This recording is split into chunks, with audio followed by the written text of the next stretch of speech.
오늘은 맥주 감사주일입니다. 우리 어린이들과 함께 어른들과 함께 예배하는데 우리 어린이들 한번 따라하면 좋겠어요. 맥주 감사주일. 맥주 감사주일. 어린이가 오늘 많네요. 어린이들만 한번 따라합니다. 맥주 감사주일. 맥주 감사주일. 3명밖에 없는 것 같네. 우리 어린이들 밥 안 먹고 왔어요? 네. 너무 솔직해서 좀 아침 먹는 친구들 별로 없어요. 밥 달라고 하면 안 되고. 자, 다시 한번 큰 소리로 맥주 감사주일. 맥주 감사주일. 다 같이 맥주 감사주일. 맥주 감사주일.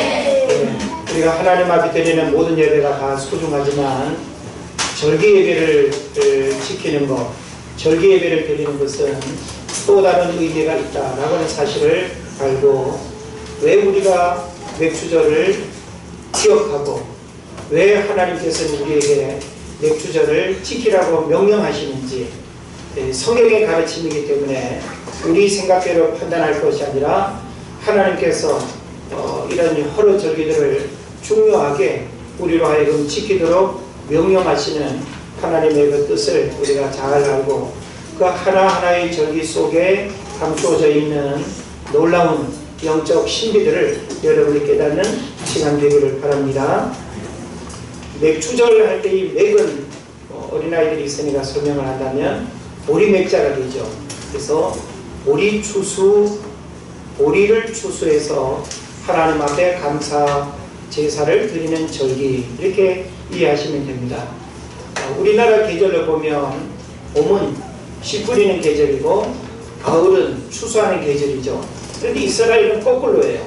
이스라엘은 가을이 지난 때가 씨를 뿌리는 시기고, 그리고 우리나라 봄에 해당되는 3, 4월은 추수하는 때가 됩니다. 그래서 우리 계절로 이해하면 조금 이렇게 이해가 안 될 수 있지만 성경의 계절은 그렇다라고 하는 사실을 이해하시고요. 그래서 맥주절은 농사와 관련된 절기입니다. 이스라엘은 농사도 지을 수 있는 땅이 있고 또 목초지가 있어서 짐승들을 키울 수 있는 그런 땅도 있습니다. 그래서 이스라엘 땅에서는 이 두 가지 일이 가능하기 때문에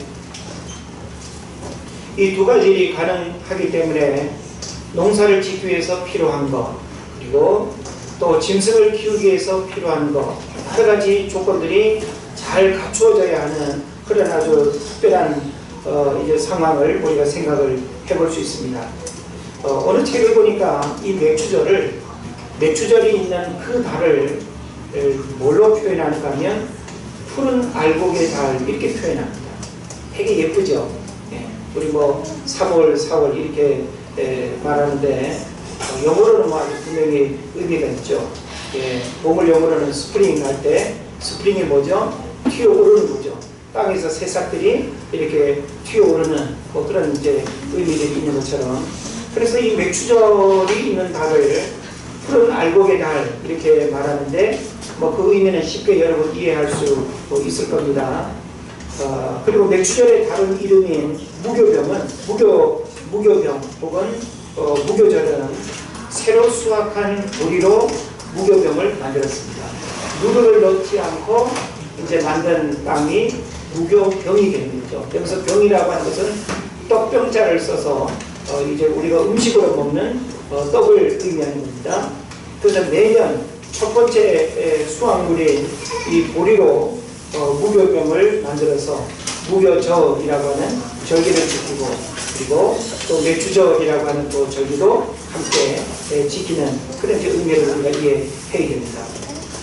그리고 조금 전에 제가 설명드린 바와 같이 이 맥주절은 봄이라고 하는 계절에 수확을 하기 때문에 이 맥주절을 지키는 하나의 의미는 어디에 있는가 하면 가을에 더 많이 수확하게 될 것을 미리 알려주는 그런 의미가 있어요. 자, 우리 어떤 일이 하나가 잘 되면 그 다음 것도 잘 되리라는 기대감을 갖죠. 첫 단추가 잘못 끼워지면 그 다음 단추도 계속 잘못 끼워질 수밖에 없는 것처럼 사람은 처음의 일들을 굉장히 중요하게 생각합니다. 그래서 하나님을 믿지 않는 사람들도 오늘 하루의 운세 따지죠. 오늘 하루의 컨디션 굉장히 중요하게 생각합니다. 오늘 하루 내가 출근할 때 뭐라고 하죠? 뭔가 이 특별히 느끼는 그런 감정과 그리고 어떤 그 미신 같은 그런 부분들을 믿는 사람들이 있습니다. 자, 뭐 그런 측면으로 우리가 이해할 것은 아니지만 이 맥주절을 지킨다라고 하는 이 의미는 바로 봄이라고 하는 계절에 가장 먼저 수확을 함으로 인해 가지고 그 다음에 수확하게 될 가을까지 수확하게 될 여러 어떤 곡물과 과일에 대한 추수의 기대감을 갖게 한다라고 하는 측면에서 맥주절은 굉장히 중요한 거예요. 그래서 맥주절을 지킴으로써 하나님 앞에 감사하게 되면 그 다음 추수에 대한 감사가 자연스럽게 이어질 수 있는 그런 기회가 되는 것이죠. 이스라엘은 7가지 대표적인 작물이 있습니다. 그 7가지 대표적인 작물이 있어서 이제 그 봄부터 가을까지 거두게 되거든요. 네. 그래서 그 가운데 바로 이 보리 추수라고 하는 것은 계절적으로 가장 먼저 이렇게 이제 추수하게 되는 그런 의미가 있습니다. 그런데 이렇게 추수한 보리를 하나님 앞에 이렇게 제사로 지키는 게 절기잖아요. 그래서 오늘 16절, 17절에도 보게 되면 뭐라고 기록되어 있는가 하면 모든 남자는 매년 3번씩 여호와께 보이고 라고 이렇게 표현하고 있습니다. 한번 따라 합시다. 여호와께 보이고. 여호와께 보이고. 여기서 여호와께 보인다라고 하는 요 단어에 주목을 할 필요가 있습니다. 여기서 여호와라고 하는 말은 우리가 하나님을 여러 가지 이름으로 부른다는 거 여러분 아시죠? 야훼 하나님, 여호와 하나님, 그죠? 바로 이름이 있습니다. 그런데 이 여호와라고 불리는 이름의 의미는 뭔가 하면 주 여호와라고 하는 의미입니다. 여기서 주라고 하는 말은 주인이라고 하는 의미를 가지고 있겠죠. 그래서 여호와께 보인다라고 하는 이 말은 농사를 짓게 하시고 추수를 할 수 있도록 모든 환경을 주신 그 하나님. 그래서 우리 인간의 노력과 수고가 분명히 있어야 하지만 하나님께서 허락지 않으면 우리 요사이 장마 오기 전에 심각한 가뭄을 경험했죠. 여러분 뉴스를 통해서 저수지가 그냥 마르고 그리고 심어놓은 작물들이 그냥 이렇게 타주고 가는 그런 바닥을 보면서 얼마나 안타까웠습니까? 그 얘기는 뭔가 하면 우리는 우리 인간 스스로의 노력으로 되는 것과 되지 않는 것이 있다는 것을 알아야 됩니다. 그런 면에서 주 여호와라고 하는 이 표현이 뭔가 하면 바로 농사를 짓게 하고 농사의 추수를 하게 하시는 분이 바로 주인 되시는 하나님이라고 하는 그런 의미가 있어요. 그런데 가나안 땅은 농경 문화가 이미 정착된 그런 지역이죠. 다시 말하면 이스라엘 백성들이 가나안 땅에 들어가기 전에 이미 그 땅에는 가나안 7족속들이 이미 그 땅을 차지하고 농경 문화를 가지고 살아가고 있었어요. 그래서 농경 문화를 가지고 살아가는 사람들은 농사에 가장 중요한 게 뭘까요? 하늘에서 뭐가 내려와야 돼요? 비가 내려와야 되죠. 그러니까 이 농경 문화에서 가장 월등하게 가장 중요하게 믿던 신이 있었어요. 그 신이 뭔가 하면 바알 신입니다.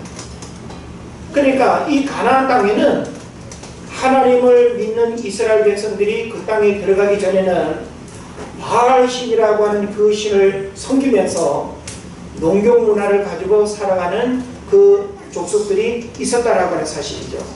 그래서 이 바알이라고 하는 이 이름이 뭔가 하면 바로 주라고 하는 뜻을 또 가지고 있어요. 그러니까 누구도 주예요? 하나님도 주, 바알도 주.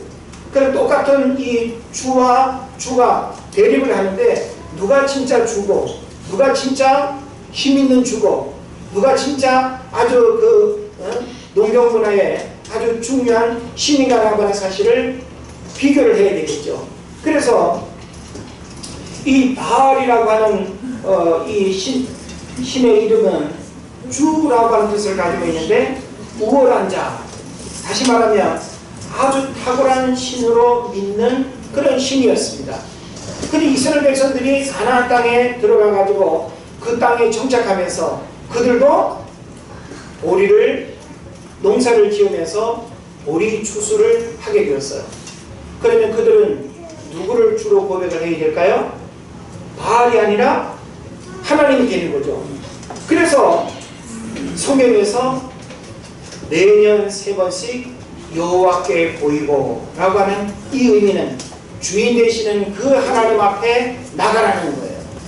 바알 신에게 나아가서 바알이 주인이라고 고백하지 말고 하나님이 주인이라고 고백해야 하는, 이게 바로 멸주절의 아주 중요한 의미가 있는 것입니다. 그래서 여호와라고 하는 이 이름은 바알에 대비되는 이름으로 주 여호와로 그렇게 불려졌던 것입니다. 맨 처음 수확한 것을 여호와께 드린다라고 하는 의미는 뭐가 있을까요? 맥주절은 첫 열매를, 첫 수확을 하나님 앞에 드리는 절기라고 했습니다. 맨 처음 수확한 것을 여호와께 드린다는 의미는 뭐가 있을까요? 한 두 가지로 생각을 해볼 수 있는데, 하나는 뭔가 하면 여호와께서 이스라엘에게 베푸신 은혜가 크다는 것을 표현하는 겁니다. 그러니까 주 여호와로 고백을 하기 때문에 주 여호와 되시는 그 하나님이 보리 추수가 이루어지기까지 모든 환경을 하나님이 만들어 주셨고, 그리고 우리 인간의 노력을 뛰어넘어서 하나님이 베푸신 은혜가 있었기 때문에 이렇게 보리 추수를 할 수 있었다는 것을 고백하는, 이게 바로 이 맥주절을 지켜야 하는 의미가 된다는 것입니다. 요즘 우리나라도 보리쌀을 이렇게 추수하는 그런 시기인가 봐요. 우리 강호도 어머니도 전화하니까 이웃집에서 보리쌀을 이렇게 추수해가지고 한 마리를 사서 밥을 해먹으니까 너무 좋다고. 햅쌀, 햅보리쌀 참 맛있겠죠. 또 한 가지는 뭔가 하면 여호와로 하여금 기다리게 함으로 말미암아 그 모든 일이 허사가 되지 않음을 기억하는, 이게 바로 맥주절의 또 한 가지 의미가 있는 것입니다. 자, 우리는 어떤 알곡을 하나 심으면 그 알곡이 열매 맺고 추수할 때까지 기다리는 시간이 우리에게 있죠. 그런데 우리가 기다렸는데도 어떤 가뭄 때문에 영 틀렸어. 혹은 잘 되다가 우박이 한번 내려가지고 열매들이 그냥 다 떨어지고, 그죠? 밭작물들이 다 그냥 망가지는 그런 경우들도 여러분 뉴스를 통해서 보지 않습니까? 그리고 우리가 심었다고 해가지고 추수가 보장되는 게 아닌 거예요. 그러니까 보리 추수를 기대해도 그 기다림의 결과가 허사가 아니라고 하는 사실을 보리 추수를 통해서 하나님 앞에 은혜로 감사하고, 그리고 주님께서 허사가 아니기를 기다리면서 여기까지 왔는데 이렇게 잘 돼서 하나님 앞에 맥주절을 지키게 해주셔서 너무나 감사합니다 라고 하는 의미로 하나님 앞에 지키는 절기가 된다는 것이죠. 자, 그리고 우리가 한 구절의 말씀을 좀 이렇게 살펴볼 필요가 있는데요. 14절에 보면 이와 같은 맥주절을 어떻게 지키라고 하는가 하면 매년 3차 이렇게 표현하고 있죠. 여기서 매년 3차 14절 한번 우리 읽어보겠습니다. 23장 14절 말씀 시작. 너는 매년 3번 내게 절기를 지킬지니라 그랬습니다. 자, 매년 3번 내게 절기를 지킬지니라 그랬습니다. 자, 여기서 매년 3번 3차라고 하는 이것은 자신이 현재 있는 장소에서가 아니라 어떤 특정한 장소에 자신의 발로 걸어가서 지켜야 할 절기가 3번이 있다는 그런 의미가 있습니다. 우리는 내가 지금 있는 곳에서 어떤 3가지 일을 하는 거 쉬울 수 있습니다. 근데 내가 시간과 돈과 특별한 어떤 마음을 내가 이렇게 품고 3번 어디론가 다녀와야 하는 일이라고 한다면 이것은 굉장히 쉬운 일이 아니겠죠. 그죠? 자, 만약에 여러분 우리가 1년에 여러 번의 명절을 지키는데 내가 지금 매일 밥 해먹고 잠자고 일어나고 하는 이 장소에서 명절을 지키는 건 쉬워요? 어려워요? 쉽죠? 그런데 그냥 막 그냥 4-5시간 막힐 때는 막 그냥 6-7시간 걸려서 그 명절 때의 번잡함을 통과해서 고향을 다녀와야 하는 그런 어떤 명절, 그런 절기를 지킨다고 한다면 그 하나하나는 분명히 의미 있는 절기일 수밖에 없다라고 하는 겁니다. 그러니까 성경은 이스라엘 백성들에게 매년 3번 절기를 지키라고 할 때 이 절기는 너희들이 있는 곳에서 쉽게 지킬 수 있는 그런 절기가 아니라는 거예요. 너희들이 지금 현재 서 있는 그 삶의 자리에서 지키는 절기가 아니고 너희들이 그 삶의 자리를 떠나서 하나님이 원하시고 하나님이 명령하신 그 자리로 그 장소로 와서 절기를 지켜야 된다는 거예요. 그러니까 여러분이 오늘 맥주절을 지킨다라고 할 때 맥주절을 그냥 뭐 있는 곳에서 지키지 뭐 하나님 어디든지 다 계시는데 나 지금 인간적인 어떤 고려 때문에 집안의 일 때문에 강원도로 가고 전라도로 가고 서울로 가고 바다로 가고 거기서 여러분 절기를 지키는 것은 성경이 우리에게 지키라는 절기의 그런 원리가 아닙니다. 하나님이 원하시는 이 장소, 하나님이 원하시는 그 자리로 나와야 되는 구체적인 수고와 행동을 의미한다는 거예요. 이게 바로 매년 3차 절기를 의미하는 겁니다.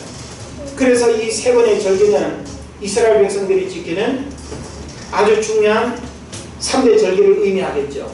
그 3대 절기가 뭡니까? 유초, 여러분 이렇게 외우면 좋은데 6월절, 오순절, 초막절 이렇게 되겠죠. 네. 6월절 뭔지 아시죠? 그리고 오순절, 그리고 초막절. 그래서 이 맥주절은 오순절과 같은 의미로 여러분 이해하면 됩니다. 예. 그러니까 오순절하고는 그 의미는 다르지만 오순절로 지키는 그때가 바로 맥주절이 된다라고 하는 사실이죠. 그리고 초막절은 수장절로도 표현되어집니다. 그래서 이 초막절, 수장절은 뭔가 하면 수장이라고 하는 말은 걸어들인다는 거예요.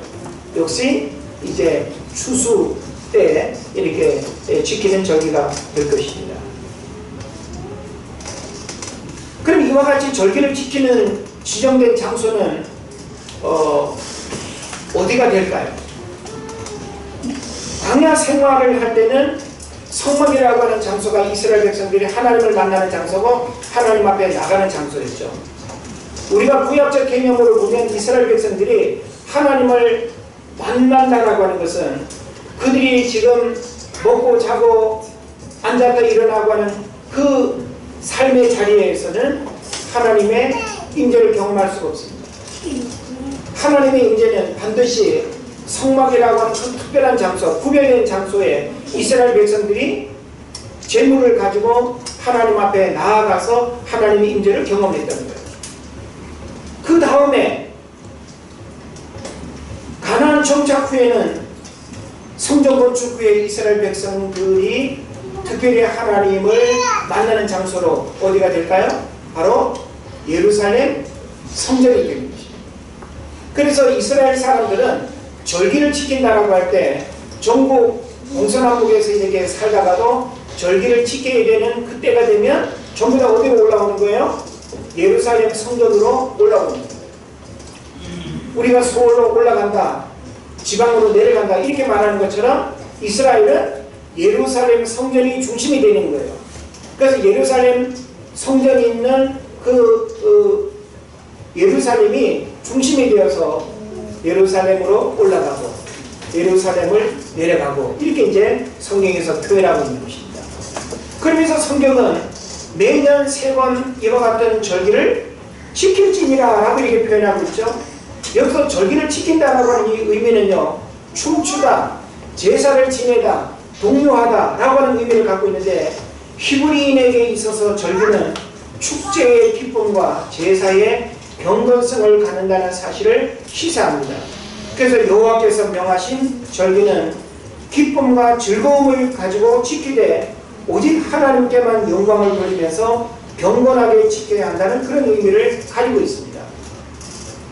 우리 잔치집과 초상집은 분명히 분위기가 다르다는 거 여러분 아시죠? 잔치집은 노래가 있고 즐겁고 그리고 밝습니다. 그리고 초상집이나 제사집은 무겁고 어둡고 그리고 침울한, 그걸 우리가 생각을 해볼 수 있죠. 그런데 이 절기라고 하는 것은 축제처럼 기쁨과 즐거움이 드러나야 하지만 제사의 의미가 담겨져 있는 그 경건성도 함께 갖추고 있어야 된다는 거예요. 그러니까 즐겁게 하나님을 예배하지만 격이 있는, 기쁨으로 하나님을 예배하지만 경거망동하지 않아야 하는, 이게 바로 이스라엘 백성들이 지켜야 하는 절기의 아주 중요한 모습임을 우리에게 가르쳐주고 있습니다. 그런데 우리가 성경을 보게 되면 바알신을 섬기는, 바알이라든지 아세라신을 섬기는 그 이방 신들은 이스라엘 백성들이 하나님을 예배하고 절기를 지킬 때와 같이 춤추고 노래하고 즐겁게 하는 것은 똑같습니다. 그런데 시간이 지나면서 이 우상 숭배를 하는 바알과 아세라신을 섬기는 사람들은 분위기가 점점 무르익으면 나중에 어떻게 될까요? 쾌락으로 빠지고 성적 번잡함으로 타락합니다. 그러니까 제사의 경건성을 잃어버리면 안 된다는 사실이죠. 그리고 우리가 하나님을 예배할 때 단순한 기쁨과 즐거움만 있으면 안 된다는 거예요. 절기를 지키는 기쁨과 즐거움이 있어야지만 한편으로는 제사의 경건성이 함께 어우러져서 품격 있는, 예의가 있는, 그리고 하나님과의 관계를 깨뜨리지 않는, 우리 인간의 죄성이 드러나지 않는 이런 어떤 즐거움과 기쁨의 예배가 되어야 된다는 사실을 우리에게 말해주고 있습니다. 여러분, 이슬람 사람들이 그 라마단이라고 하는 그 절기를 지키는 걸 아시죠?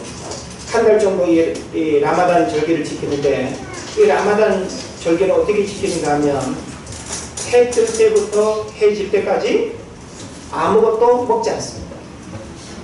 그리고 정한 시간, 정한 장소에서 기도하고, 그리고 또 꾸란을 읽고 암송하고 합니다. 굉장히 경건하죠. 그들의 믿음과 신앙을 아주 그냥 가장 거룩하게 보이고 드러내는 그런 모습이라고 볼 수 있습니다.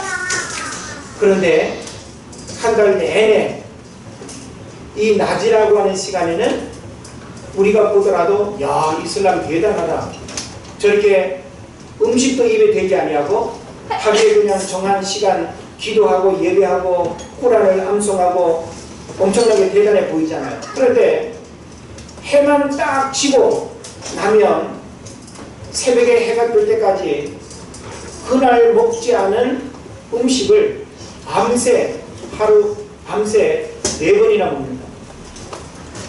먹고 토하고 할 정도로.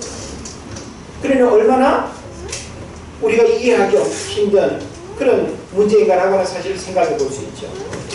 그러니까 낮에는 뭔가 거룩성과 경건성이 있는 듯한데 보이지 않는 밤 시간에는 낮에 먹지 않았다고 해가지고 그들의 신앙 이면에는 인간의 어떤 본성과 그런 탐욕들이 드러난다라고 하는 사실이죠. 하나님은 우리에게 절기를 지키라고 명할 때 쾌락과 어떤 탐닉으로 우리 인간의 죄성이 드러나서는 안 되는 기쁨과 즐거움의 절기를 지키면서, 그리고 제사의 경건성을 유지하는 이런 절기여야 된다는 사실을 우리에게 가르쳐 주고 있습니다. 그래서 이 절기라고 하는 것은 하나님께서 감사와 헌신과 하나님께 감사와 헌신과 거룩한 제사를 드리는 날이면서 우리 인간들 상호간에는 하나님 안에서 기뻐하며 즐거워하는 복된 날, 이게 바로 우리가 지켜야 될 절기라는 것입니다. 그럼 여러분이 절기를 지킨다라고 하는 이 절기라고 하는 의미를 그냥 형식적인 기념일처럼 생각하면 안 된다는 거예요. 오늘날도 이스라엘 백성들은요, 하나하나의 절기를 지킬 때 아주 엄격하게 1000년 전이나 2000년 전이나 이스라엘 백성들이 조상 대대로 지켜왔던 그 동일한 절기의 형식과 예배와 원리를 오늘날도 똑같이 현대 문명 속에 살아가고 있지만 똑같이 그렇게 하나님을 섬기고 있습니다. 그렇기 때문에 하나님께서 그들의 정신, 그들의 사고, 그들의 특별한 의식, 이것이 구약의 모세 오경밖에 믿지 않은데도 불구하고 신약의 복음 예수 그리스도를 믿지 않은데도 불구하고 하나님께서 그 민족을 세계 모든 민족 중에 뛰어나게 하는 그런 축복을 우리가 보게 되는 거예요. 그렇다면 하물며 우리는 구약 모세 오경뿐만 아니라 구약 39권, 신약 27권, 신구약 66권의 하나님의 말씀을 믿고 지키는 여러분은 더 큰 은혜와 축복의 삶을 누려야 될 줄 믿습니다.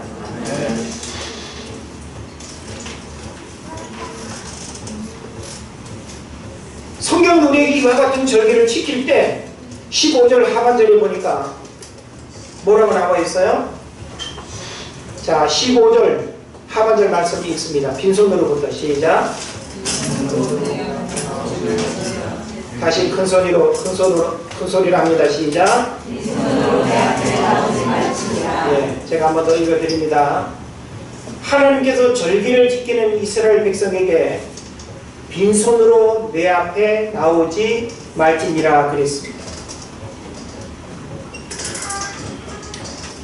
자, 우리 하나님 앞에 나올 때 빈손으로 나오면 될까요? 안 될까요?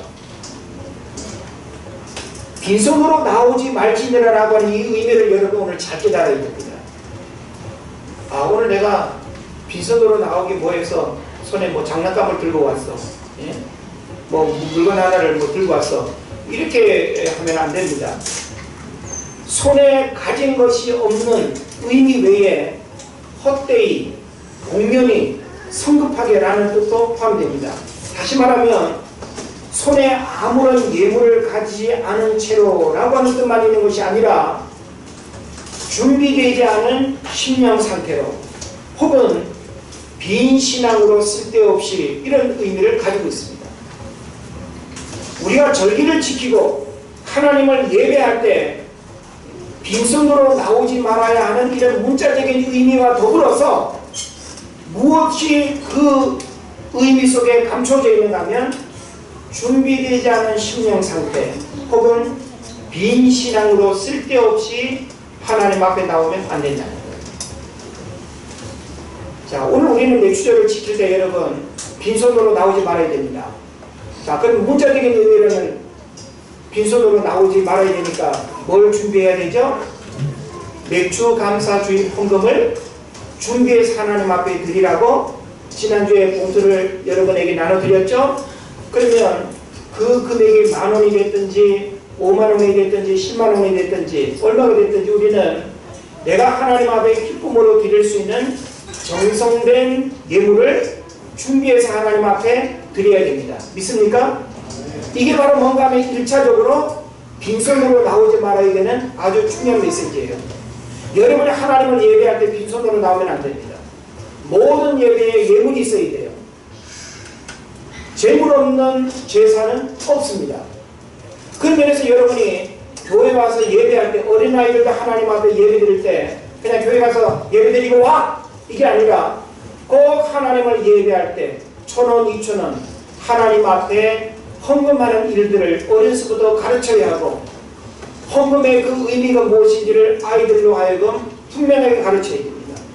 아이들이 100원, 500원, 1,000원 11조를 하는 것도 왜 11조를 하는지 어려서부터 아이들이 습관화되고 신앙 고백적으로 하나님 앞에 드리도록 해야 되는 겁니다. 우리 교회학교 아이들 중에도 아직 엄마 아빠가 교회를 안 다니는데도 불구하고 교회학교에서 가르치는 바대로 100원도 11조하고 500원도 11조하고 하는 거 보면 참 대견스럽습니다. 우리는 어떻습니까? 우리는 하나님 앞에 드려야 할 그 마땅한 신앙 고백을 알고 있음에도 불구하고 온전히 하나님 앞에 하지 못할 때가 많지 않습니까? 현실의 어려움 앞에 타협할 때도 많습니다. 우리가 하나님 앞에 빈손으로 나오지 말아야 하는 이 문자적인 1차적인 의미와 더불어서 준비되지 않은 신앙 상태, 빈 신앙으로 쓸데없이 하나님 앞에 나온다면 이것은 온전한 절기를 지키지 않는 그런 모습이라는 것을 성경이 가르쳐 줍니다. 하나님께서는 당신을 찾아오는 백성에게 정성스러운 예물뿐 아니라 하나님을 향한 깊고 온전한 신앙심을 요구하고 계신다는 거예요. 그러니까 형식적으로 뭐 그냥 던지듯이 그냥 하나님 앞에 예물을 드리는 것이 아니라 하나님께서 이렇게 보리 추수를 할 수 있도록 하나님이 날씨를 주장해 주셨지, 적당한 비를 주셨지, 일할 수 있는 건강을 주셨지, 내가 하루라도 내가 몸이 아파서 일을 할 수 없다고 한다면 하나님 어떻게 한 달 한 달 먹고 살 일들을 하나님 어떻게 해주실까? 제가 이번 주중에 며칠 병원 입원해서 치료받아 보니까 참 우리가 건강하게 이렇게 산다는 거 얼마나 행복하고 좋은 일인지 모릅니다. 작은 부분이지만 아파 보니까 건강의 소중함을 우리가 알죠? 우리가 정말 하나님이 내 삶에 건강뿐만 아니라 일할 수 있는 기회와 일할 수 있는 능력과 일할 수 있는 거리들을 하나님이 주셔서 내가 일할 수 있다는 것, 우리의 노력 아닙니다. 우리의 선택 아닙니다. 하나님이 그 모든 환경을 다 주셨어요. 그럼 우리는 어떻게 해야 될까요? 하나님 앞에 구별되게 드리는 신앙 고백을 가져야 됩니다. 내 것이 아닙니다. 다 하나님의 것인데 구별되게 드림으로 인해서 내가 다 드린다라고 하는 신앙 고백을 하나님 앞에 행하는 거예요. 신앙적인 축복은 이 믿음의 원리대로 살아갈 때 하나님께서 부어주시는 것이지, 내 노력과 내 판단과 내 방법으로 할 때 하나님의 축복이 밀고 땡기고 해서 오는 것이 아닙니다. 끝까지 우리의 신앙을 지키는 신앙 고백이 필요할 것입니다. 이 두 가지가 갖춰지지 않은 자는 결코 하나님 앞에 나와서는 안 된다는 거예요. 그래서 제가 원어를 보니까 절대 금지를 뜻하는 부정어 히브리어로 로라고 하는 이 단어가 앞에 있습니다. 다시 말하면 빈손으로 내 앞에 나오지 말지니라고 하는 이 의미는 절대 금지의 부정어 로가 앞에 붙는다는 거예요. 그 뭘 의미할까요? 결단코 빈손으로 빈 심령으로 나와서는 안 된다는 사실을 강조합니다. 여러분 지금 교회 와서 예배드리고 돌아가지만 마음을 하나님 앞에 드리지 않고 여러분 오늘 예배 드렸다면 여러분의 예배는 공신 겁니다. 하나님의 은혜를 사모하는 그 간절한 마음 없이 하나님이 지난 한 주간도 내 건강을 지켜주셨지, 우리 아이들을 지켜주셨지, 내 삶의 일터를 하나님이 지켜주셨지, 그 간절한 심령과 그 은혜를 기억하여 고백하는 그 마음을 가지고 하나님 앞에 예배하지 않고 그냥 어떤 미신처럼 내가 주의를 안 지키면 벌 받을 것 같은 그런 마음 때문에 여러분 예배 드렸다면 그 예배는 오늘 본문에서 이야기하는 것처럼 그런 모습이 된다. 그래서 성경은 결론적으로 우리에게 뭘 말하는가 하면 이와 같은 내추절을 지키되 처음 익은 것. 그래서 오늘 말씀의 제목이 뭐예요? 처음 열매를 감사하라는 거예요. 우리는 하나님 앞에 처음 열매를 하나님 앞에 드리는 신앙 고백을 가져야 됩니다. 여러분 처음껏 하나님 앞에 드려보셨나요? 우리 처음 직장 생활 하게 될 때 초월급 받아보셨죠? 우리 초월급 받으면 그 처음 것이 우리에게 주는 특별한 의미가 있기 때문에 처음 것을 술 먹는 데 쓰고 나이트클럽 가는 데 쓰고 엉뚱한 데 그렇게 쓰려고 하는 사람이 있습니까? 옛날 우리는 뭐 미신처럼 초월급은 부모님 속옷 사주면 뭐 복 받는다고 그러면서 빨간 내복 사주고 그랬나요? 우리는 이 처음 것에 대한 특별한 마음들이 있습니다. 왜냐하면 우리 시골에 보면 항상 이 처음 것은 누구에게로 띄워놓던가요? 아버지에게 띄워놓지 않습니까? 어떤 음식이 이웃집에서 먹을 때 와도 항상 처음 것을 띄워놓고 나머지 가족들이 먹고 그럽니다. 하나님을 모르는 사람들도 처음 것은 아버지를 기억하고 아버지의 몫이라고 생각했습니다. 우리는 하나님 앞에 처음 것에 대한 그 신앙 고백이 내 생각으로가 아니라 하나님의 말씀이 그러하기 때문에 하는 거예요. 굳이 잠언 3장 9절 10절 말씀을 빌리지 않는다 하더라도 거기는 뭐라고 말씀합니까? 내 재물에 소산물과 처음 익은 열매로 여호와를 공경하라. 그래야 내 창고가 가득히 차고. 우리는 너무나 익숙하게 듣고 막 그냥 외우다시피 그냥 많이 들어놓으니까 그 말씀의 진정한 의미를 우리는 왜곡하고 변질시키고 그 의미를 우리가 잃어버리는 경우들이 많이 있습니다.